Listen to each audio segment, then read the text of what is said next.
Kali ini, Infinix mencoba untuk bersaing lebih sengit dengan merilis smartphone gaming mereka dengan nama GT 10 Pro. Nggak hanya menghadirkan performa yang garang, tapi GT 10 Pro menghadirkan banyak keunggulan-keunggulan yang lainnya yang jadi nilai plus dari smartphone ini. Salah satunya adalah harganya. Buat kaum mendang-mending, aku rasa Infinix GT 10 Pro ini akan jadi lawan yang susah buat dimendang-mendingin. Kenapa? Yuk simak ulasannya berikut ini. Dengan harga 3,4 jutaan, Infinix GT 10 Pro jelas mudah sekali menarik perhatian konsumen yang mau mencari HP gaming dengan spek tinggi, harga miring. Tapi selain spek yang tinggi, Infinix juga menghadirkan beberapa keunggulan yang mungkin bisa jadi nilai jual yang tentunya patut untuk dipertimbangkan. Yang pertama adalah desainnya. Memang sudah cukup umum bila smartphone gaming selalu membawa tampilan yang sedikit nyentrik, tidak terkecuali si Infinix GT 10 Pro ini. Nah, ini beda nih dari seri smartphone Infinix sebelumnya yang juga berkolaborasi dengan judul game tertentu nih. Infinix GT 10 Pro ini dibuat sangat berbeda dan juga cukup menarik. Desain smartphone ini tuh nggak biasa, guys. Jadi kalau misalnya kalian lihat nih, desainnya ini kayak terinspirasi dari game cyberpunk yang futuristik. Mereka itu nyebutnya si Cyber Mecha. Kalau misalnya kalian ingat nih smartphone Nothing ya, itu desainnya juga mirip-mirip seperti ini. Jadi desain belakangnya ini dibuat kayak ala-ala ada transparannya gitu guys. Jadi ini menarik banget untuk sebuah smartphone gaming. Nggak sampai di sini juga, Infinix juga menyematkan indikator LED khusus berada dalam modul kamera belakang di Infinix GT 10 Pro ini. Lampu tersebut bisa menyala dalam 4 skenario berbeda, yaitu saat sedang mengisi daya, kemudian saat sedang menerima notifikasi, panggilan telepon, serta saat sedang bermain game. Nah, untuk material dari smartphone ini, Infinix menggunakan bodi dengan material plastik baik di frame-nya maupun di bagian belakang. Desain Infinix GT 10 Pro ini terlihat cukup premium ya. Kalau bisa kita lihat, permukaan bodi belakangnya mudah meninggalkan bekas sidik jari, namun ini terlihat samar berkat aksen tembus pandang atau si 3D-nya ini. Kemudian untuk pemilihan materialnya sendiri, ini mungkin disengaja ya, supaya bobotnya ini tetap ringan. Kalau misalnya kalian timbang nih, ini ringan banget. Dan kalian nggak ngerasa kebebanan kalau misalnya kalian membawanya. Beratnya sendiri juga cuma 187 gram aja, ketebalan juga cukup tipis di 8,1 mm. Dan Infinix juga ngasih case buat security kalau misalnya kalian mau bermain game agar nggak ada hal-hal yang tidak terduga. Lanjut ke bagian layarnya, ini adalah bagian yang cukup impresif banget kalau misalnya aku bisa bilang. Kenapa? Karena spesifikasi panel layar Infinix GT 10 Pro itu setara dengan flagship. Mulai dari penggunaan materialnya nih, dia udah pakai material AMOLED yang bisa membuat keempat sisi bezelnya ini tipis banget dan juga seimbang tipisnya antara atas, bawah, kanan, dan kiri.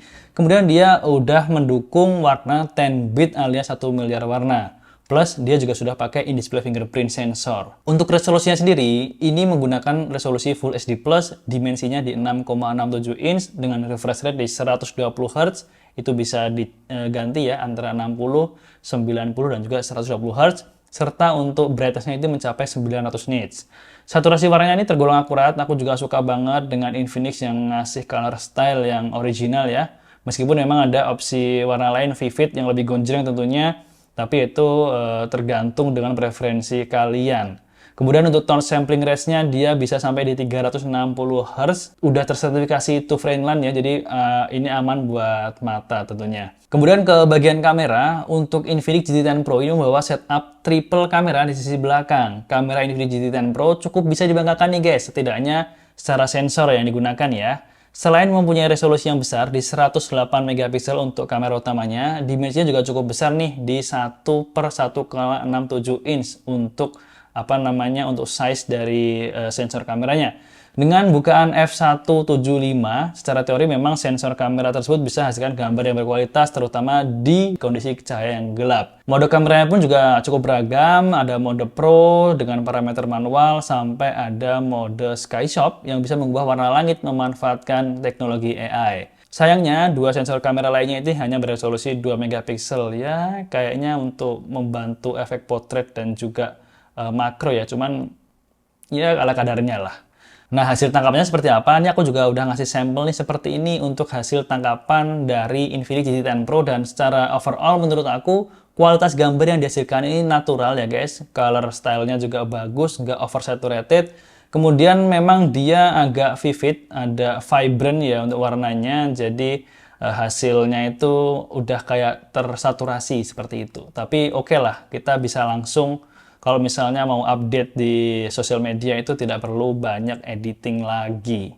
Apalagi untuk kondisi cahaya saat malam hari, ini juga kita ada mode super night dan memang hasilnya cukup memuaskan ya untuk smartphone kelas 3 jutaan, apalagi ini smartphone gaming, bukan smartphone khusus untuk ya fotografi kayak gitu. Nah, sementara di kamera depannya sendiri, Infinix GT10 Pro punya resolusi yang cukup tinggi nih, di 32 megapiksel, ada dua lampu LED fisik juga yang buat kalian kalau misalnya lagi selfie itu wajahnya bisa lebih cerah dengan cahaya yang cukup redup.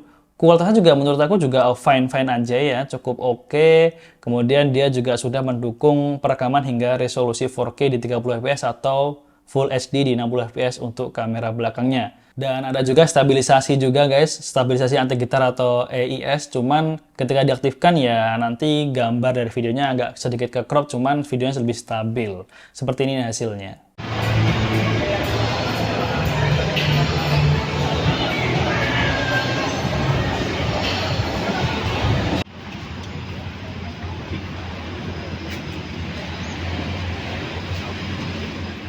Nah, dari segi software, Infinix menghadirkan Pure XOS yang lebih minim bloatware serta tanpa iklan yang mengganggu. Namun juga fitur-fiturnya nggak dipangkas, terutama untuk fitur gamingnya ya.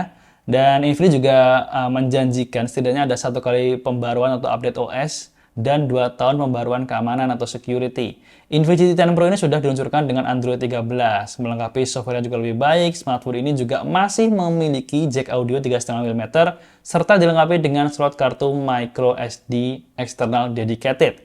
Dual speakernya juga dirancang linear dengan speaker bawah terdengar sedikit lebih kencang. Untuk kualitasnya sudah cukup lantang ya menurut aku, dengan bass yang masih cukup terasa.